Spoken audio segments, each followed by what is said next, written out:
संजय राऊत अलीकडे काहीतरी operation wolf, operation लांडगा भिंडकाची भाषा करतायत. राऊत, तुमच्या FB लाईव्ह पक्ष नेतृत्वानं बोलवलेल्या बैठकीला काही खासदार उपस्थित नाही राहिले किंवा तुमच्या कोल्ड कॉफी पिणाऱ्या युवा नेतृत्वाच्या वाढदिवसाला काही खासदारांनी शुभेच्छा देण्यासाठी हजेरी नाही लावली. म्हणून तुम्ही इतके द्वेषाने पछाडलात की जनतेतून निवडून आलेल्या तुमच्याच गटाच्या खासदारांना तुम्ही लांडगा म्हणणार. राऊत, हिंदू हृदय सम्राट वंदनीय बाळासाहेब ठाकरेंनी शेतकऱ्यांच्या, कामगारांच्या, गरिबांच्या, बहुजनांच्या पोरांना वाघासारखं लढायला शिकवलं. त्यामुळे शिवसेना हा वाघांचा पक्ष ठरला. अरे पण संघर्ष करत निवडून येऊन या प्रतिकूल परिस्थितीत सुद्धा तुमच्यासोबत राहणाऱ्या तुमच्याच गटाच्या खासदारांना तुम्ही लांडगा म्हणताय, हे तुम्हाला कितपर्यंत शोभतं?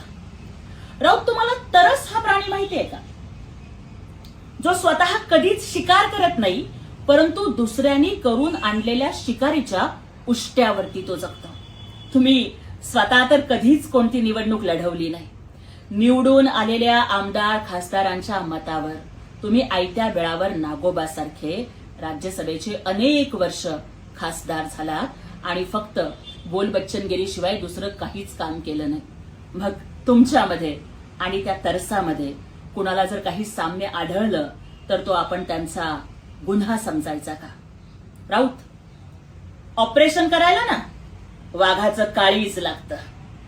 जे आमचे नेते माननीय एकनाथजी शिंदे साहेबांच्याकडे आहे, म्हणूनच 22ला त्यांनी उठाव केला आणि तुम्हाला दे माय धरणी ठाय करून टाकलं.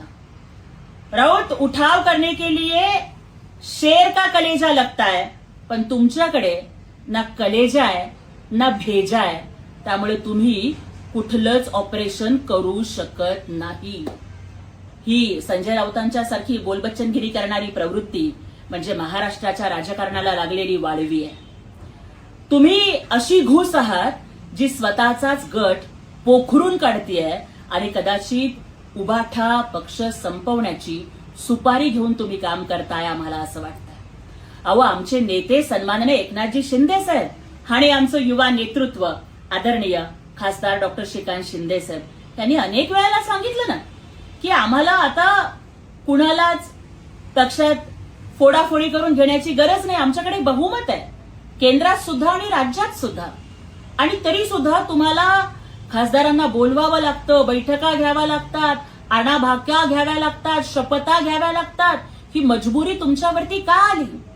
तुमच्या पक्ष नेतृत्वावरचा लोकांचा विश्वास हरवतोय याची ही खूण नाहीये का? आणि आम्ही कुठलंच ऑपरेशन करणार नाही हे वारंवार सांगून सुद्धा तुमची जी पळापळ चाललेली आहे किंवा तुम्ही जे काही माईक समोर बडबड करताय त्यावरून तुम्हाला एकच प्रश्न विचारायचा आहे की तुम इतना क्यों बडबडा रहे हो, क्या डर है जिसको छुपा रहे हो. जय हिंद, जय महाराष्ट्र.